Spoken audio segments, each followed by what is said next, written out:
خالد صاحب، سب سے پہلے تو یہی کہ پاکستان کی اکنامک اور ساتھ ہی ساتھ ڈیفنس انڈسٹری، یہ اس کے لیے کتنی سگنیفیکنٹ ہوگی یہ سیل، اور ہمیں کس حد تک توقعات رکھنی چاہیے کہ بنگلہ دیش کے لیے یہ بڑے موضوع ہیں طیارے، اور وہ آگے بڑھے گا اور بائی کرے گا انہیں؟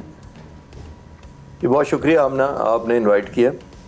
دیکھیے، بنگلہ دیش سے ہمارا بہت ٹریڈیشنل رابطہ بھی رہا ہے، تعلقات بھی رہے ہیں. خاص طور پر حسینہ واجد اور اس سے پہلے جو ٹینیور تھا، بڑے کلوز ٹائز رہے ہیں. میں اس کا خود اس طرح گواہ ہوں کہ میں خود بھی انسٹرکٹر رہا ہوں بنگلہ دیشی آفیسرز کا مختلف جگہوں پر. پھر میں بنگلہ دیش وزٹ بھی کیا ہوا ہے جب میں سروس میں ہوتا تھا. ان لوگوں سے ظاہر ہے ملٹری اور خاص طور پر ایئر فورس کے لوگوں سے میری بہت ملاقاتیں بھی ہوئی تھی.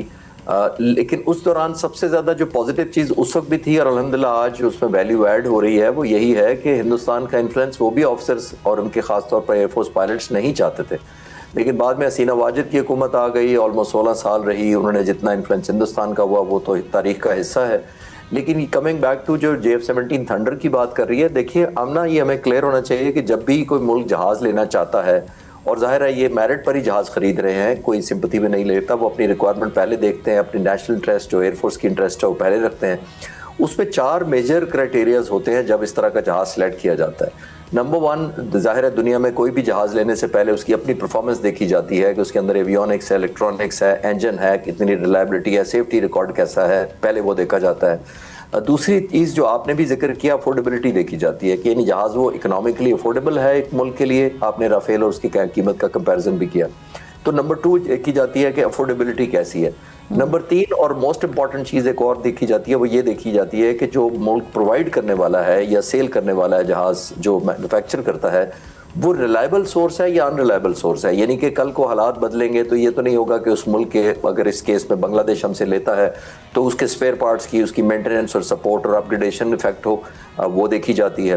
اور چوتھا اور سب سے امپورٹنٹ چیز اس کے اندر یہ دیکھی جاتی ہے کہ کوئی بھی اس طرح کا جہاز خریدنے سے پہلے وہ ایئر فورس دیکھتی ہے کہ یہ جہاز کامبیٹ ٹیسٹڈ یا بیٹل پروون ہے کہ نہیں ہے.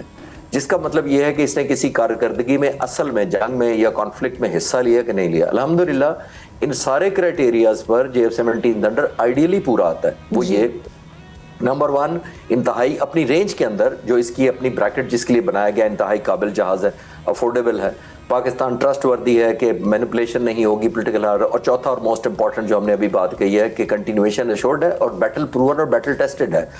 2019 میں فروری میں جو ابھی نندن کا واقعہ ہوا تھا، اس جو آپریشنز میں JF-17 تھنڈر نے حصہ لیا تھا. ابھی جو مارکا ہوا ہے 2025 مئی میں، یہ JF-17 تھنڈر نے بہت ایکٹیو رول پلے کیا تھا. اور خاص طور پر آپ نے نوٹ کیا ہوگا کہ جو انڈیا کا S-400 میزائل ویپن سسٹم تھا، وہ ناکارہ بنانے میں سب سے زیادہ کلیدی کردار اسی جہاز کا تھا، JF-17 تھنڈر کا تھا.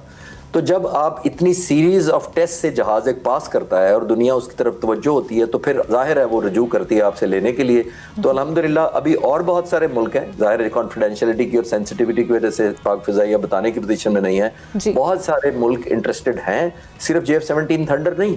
ہم نے صرف سارے جو ایسٹس تھے، سائبر کمانڈ ہے، وارفیئر ہے، EW ہے، ریفیولنگ ہے، اب ان کو امپلوائے کیسے کیا تھا، اس میں بھی دنیا بہت انٹرسٹڈ ہے سیکھنے میں اور ٹریننگ لینے میں. اور یہ اگر ہم JF-17 بلاک 3 کی بات کرتے ہیں، یہ جیسے آپ نے ویسے تو کافی ڈیٹیل میں بتایا، لیکن ذرا سمجھائیے گا کہ بنگلہ دیش کی جو آپریشنل نیڈز ہے اس کو کس حد تک میٹ کرتا ہے، بیٹ سمندری نگرانی ہو یا آپ کی میریٹائم سرویلنس ہو، یہ سارے معاملات کو دیکھتے ہوئے. دیکھیے آمنہ، ایک اور دلچسپ بات شاید میں پہلی دفعہ میڈیا پہ بتا رہا ہوں کہ ہم نے بہت پہلے جب خالدہ ضیاء کا زمانہ تھا، ہم نے اپنے جو F-6 تھے جن کو ہم ریلیٹیولی سمجھتے تھے کہ ہم اسپیئر کر سکتے ہیں، ہم نے بنگلہ دیش کو اس زمانے میں گفٹ کیے تھے. جنرل ضیاء الحق کے زمانے کی بات ہے، یعنی کہ تحفتاً دے دیے تھے اپنے فائٹر جہاز ان کو. ہم ٹریننگ بھی دیتے رہے ہیں ان کو، اور یہ بہت سگنیفیکنٹ ان کے لیے. اسی لیے میں کہہ رہا ہوں کہ جتنے بھی ڈیولپنگ ملک ہوتے ہیں، ظاہر ہے وہ F-35 جیسے جو 200-300 بلین کے ہیں یا 150 بلین سے اوپر ہیں جہاز، افورڈ بھی نہیں کر سکتے نمبر 1. اور جو بڑی سپر پاورز ہوتی ہیں وہ ظاہر ہے پولیٹیکل انکلینیشن کے حساب سے آپ کو اسپیئر پارٹس یا سینکشنز کا بھی سامنا کرنا پڑتا ہے. اور ہم پاکستان خود سامنا کرتا رہا ہے. بہت پرانی بات نہ بھی کریں تو 79 میں جب سوویت یونین آیا تھا افغانستان میں، 82 میں ہمیں 40 F-16 ملے تھے.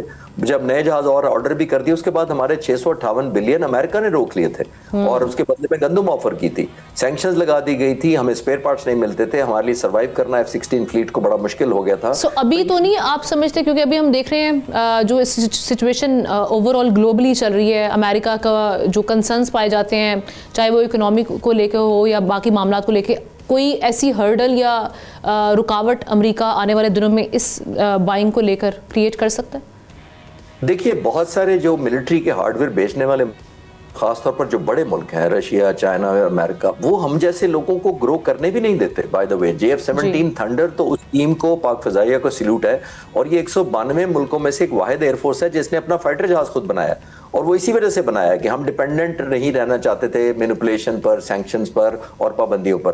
اور اب ظاہر ہے دنیا میں جب اس نے ثابت کر دیا اپنی جگہ, تو یہ بہت سارے جو ہمارے اتنے اتحادی نہیں ہیں یا پسند نہیں, وہ نہیں چاہیں گے کہ ہم ایک مارکیٹ کیپچر کریں, کیونکہ بہت ساری دنیا کے لوگ ظاہر ہے اپنے لیور آف انفلوئنس یا لیور آف مینپولیشن کے لیے بھی ایسے اکوپمنٹ کو, ٹولز کو یوز کرتے ہیں.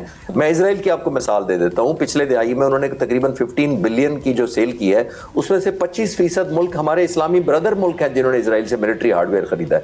تو اس کی وجہ کیا ہو سکتی ہے؟ اس کی وجہ یہ اسرائیل کی ہے کہ کل کو وہ ان اسلامی برادر ملکوں کو مینپولیشن کے طور پہ یوز کرتا ہے کہ اگر آپ میرا ساتھ نہیں دیں گے فلاں جگہ پر تو میں آپ کے اسپیئر پارٹس یا ٹیکنالوجی ٹرانسفر یا ٹریننگ نہیں کروں گا. تو یہ ملٹری ہارڈ ویئر صرف اسٹینڈ لون انکم کے لیے نہیں ہوتے, یہ اس لیے بھی ہوتے ہیں کہ لیور آف انفلوئنس ہو جاتا ہے اس ملک پر, آپ کا ایک پرویلیج ہو جاتا ہے, اور ملک کو ابائڈ بائی کرنا پڑتا ہے, اپنی نیشنل انٹرسٹ پر کمپرومائز سم ٹائم کرنا پڑتا ہے.